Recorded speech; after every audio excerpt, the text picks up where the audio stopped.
Today we want to briefly go over the Miller Analogies Test, the MAT, the Miller Analogies Test. Essentially, the Miller Analogies Test is a test that is designed to measure analytical thinking, to see the logical relationship between pairs of terms. And this is used often in graduate schools as an entrance exam along with the GRE. It helps measure not whether or not you've mastered a great deal of material. There's a lot of standardized tests that test whether or not you have the information, like Jeopardy. Have you memorized a lot of facts and information, formulas and figures that you can then regurgitate or spit out? The Miller Analogies Test says, hey, can you tell the difference or see the logical connection between terms and between words? So it follows the format, A is to B as C is to D. This is to something as another thing is to something else. And you need to know the relationship, the logical relationship between the pair you already have in order to find the proper answer for the pair you don't have. So basically it measures analytical thinking skills. Analogies are a pair of terms with a common relationship, and you need to find out what that relationship is through your logical deduction and thinking. You have to know what the terms are and what they mean, see the relationship between them, and then find the answer. And it will be seen on the test in this format, A colon B colon colon C colon D. So it can be read this way, A is to B as C is to D. And I've got an example up here, very simple, straightforward one.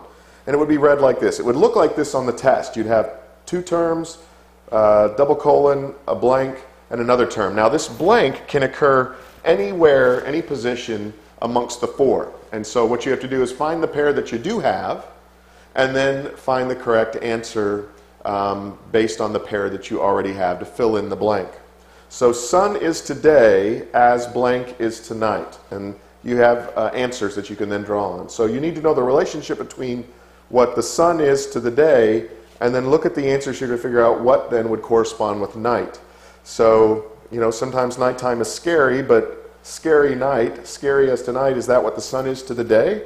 Is that a common relationship, a logical relationship? Sun is today as dog is tonight? Is it a three-dog night? You know, is it cold? Is that what we're talking about here? Sun is today as moon is tonight? Or sun is today as light is tonight? And by looking at the pair here and looking at the answers you have there, you're supposed to be able to analyze and logically deduce that the correct answer is, in fact, C, that the sun is to the day as the moon is to the night. Once again, this is not something that you can just memorize by brute force. You have to understand the analogy. You have to understand the logical connection between the two terms in order to get the correct answer. I picked a very simple one here, and of course they run the gamut on the test from simple to extremely complex. But the Miller Analogies Test, once again, is not designed to measure how much information you've absorbed, how much facts and figures you have to draw on.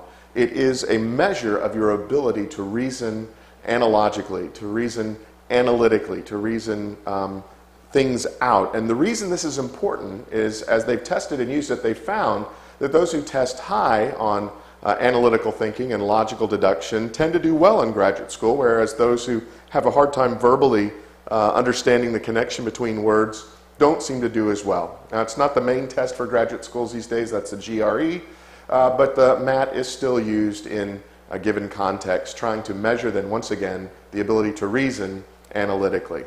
Anyway, this has just been a basic overview of the format and the use for the Miller Analogies Test.